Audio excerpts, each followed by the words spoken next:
Did anyone else see the scenes that were being depicted in Hawkins' cards? My name is Zell, this is Zell Media, and I like to bring you guys weekly content on cartoons, anime, and manga, and I ask that you guys bring me likes and subscribers. We do this to appease the laws of equivalent exchange.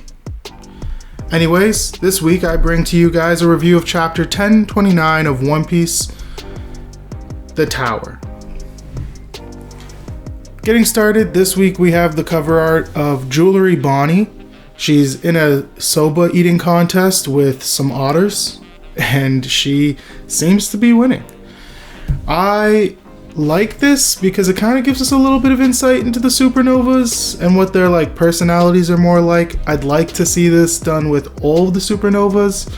I think it would be the best option if we're not going back to cover stories right away. I think that while I'd like to see a cover story, this would be another good way to expand kind of the realm of supernovas and who they are and what they like to do. So this week we continue from where we left off in the chapter from 2 weeks ago. Sanji has broken Queen's sword, and it's only resulted in a dent in his neck and cheek, which really isn't much. However, much to the Beast Pirate's surprise, this was not using armament hockey at all, and Queen figured this out instantaneously. He then turns around and says, "That was Judge's modifications at play. I knew it. I knew you were a Germa," and goes on to list off certain parts of modifications, the most important of which being Sanji having an ice cold heart. Something that Sanji's been struggling with for a while now, as he's noticed that these changes might turn him into what he hates so much about the Germa. Now, we don't actually think that those changes are going to occur. I think that there's going to be something, whether it be him having a fond memory of his mother and her reminding him that he will always be kind and he will always be gracious, or him having to protect Nami or Robin, because remember, we all are now on the performance floor, and if Queen is chasing anybody who is out, or chasing somebody like Sanji out of the performance floor as he runs away, as he does in this chapter, he's going to run into people who are trying to get to the center stage, like Robin, Brooke, or Nami, and I believe Usopp is with her. But it's been a while since we've seen them. I think he'll be put to a place where he has his back metaphorically against the wall and has to fight Queen, will use his raid suit to its full capacity, and will at some point overcome the identity crisis that he's going through right now. However, what we do get to see from him in this chapter is improved durability. He's able to shrug off bullets like they were nothing, with the words like, "Oh, that hurt," but Sanji also complains when he subs his toe. So he's not that endangered by bullets anymore, and he's been shrugging off sword strikes from second level Yonko commanders like it's nothing. Moving on to a actual Yonko commander level character, we see Kid is struggling very hard with apparently a headache, as pointed out by Big Mom. She then chirps him for being not so great, and Law asks why he's being so useless throughout the fight, and Kid just does not know what's going on. He wants to help, he is wanting to take part in the fight, but he cannot move. He's in a massive amount of pain. Somebody is acting to his detriment. However, Big Mom is a Yonko. She's showing that she's competent as a fighter, and she's taking the full advantage of this. She does not care. She's here to clap some cheeks. So she goes to attack, and with Hera and Napoleon, and as she does, Law hits her with the counter shock using his chambers to switch instantaneously. When he does that, he gets hit with stolen fire from Big Mom's Prometheus, who is not cool with him touching Mama like that. But also, his attack wasn't that potent, and Big Mom was still able to go through with the Mama Raid attack and hit Kid, who is already in a bunch of pain. Kid tanks this, much to my disbelief, and gets back up on his feet, stating, much like Luffy does, that he is not giving up today. He decides that this is a do or die moment for him. This is his goal, was to defeat a Yonko, and there's one standing right in front of him, so he's not going to stop until he's defeated a Yonko or he's died. And this is great. We get to see kind of a moment that we've been looking for Kid. It's hopefully a very redeeming moment. I think we'll see throughout the fight his fruit evolve to the point where he has an awakening, and then maybe they can do some damage to Big Mom. Either that, or he has a whole lot of moves that we just have never seen. I don't think it makes any sense for him to be able to pull out something like a Conqueror's Haki coding or anything like that, because we haven't seen him do a sufficient amount of training.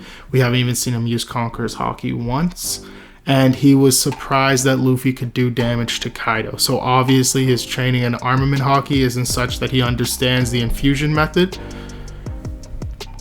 and I don't think without that you could do Conqueror's Haki infusions. Moving forward, we see that the person causing the headaches is Hawkins. He's banging his head against a pillar, much to the chagrin of Killer, who is helpless but to laugh maniacally and beg and plead that Hawkins stop doing what he's doing, even to the extent that he offers his own life up to Hawkins. Hawkins shrugs this off and starts stomping and kicking him for his weakness, to which Killer chirps back that he understands why he's doing this, and it's more that he regrets not standing up to Kaido than it is that he wants to hurt Kid or Killer, because he did not want to be in this fight, and yet now he is dragged into it anyways, but he is dragged into it as a servant and not as someone who is free. But Hawkins retorts that we'll see who's alive and who's dead at the end of the fight, to which Killer asks a very important question, that question being, what happens to you if I hit you and you do not have a conduit to take that damage? Right now, the Straw Man's effects essentially work as you stab me, that stab that you put into me goes into the person whose body I have on me. However, Hawkins has no clue that Kid does not have a proper arm. Killer, being Kid's closest ally and best friend, and also the right hand, and a very smart character, is capable of putting two and two together. This is something that we theorized about a handful of weeks ago when the chapter initially came out with the two of them fighting. But it is what it is. He figures it out. He then proceeds to attack, stating Killer has no left arm, or Kid has no left arm. And this brings quite a state of shock to Hawkins, who was not expecting to lose his left arm. Hawkins then does everything he has left in his book. He pulls his Card of Destruction, which allows him to bring out that yokai that we saw earlier, the Straw Man, I believe it's called, and Killer just beheads it. It's a creation of straw, and he's a dude who wields scythes. Oda wastes no time with having Killer destroy this thing. As Killer destroys this thing, however, Hawkins says it's not going to go down so easily, and he tries to pull another card. The card he pulls being the Tower. At this point, Hawkins knows he's royally screwed and is cut up by Killer, who acted really Rayleigh-esque in this moment. I very much have seen a comparison to him and his intelligence towards Kid being kind of like that Rayleigh-esque character. But it is what it is. What I liked most about this is kind of the fact that when you watch when you watch Killer cut down Hawkins' cards go flying everywhere. And in his cards, you can see depictions of the past events that have occurred. One specifically being of what looks like somebody imprisoned, which, if we recall, Law was imprisoned by Hawkins.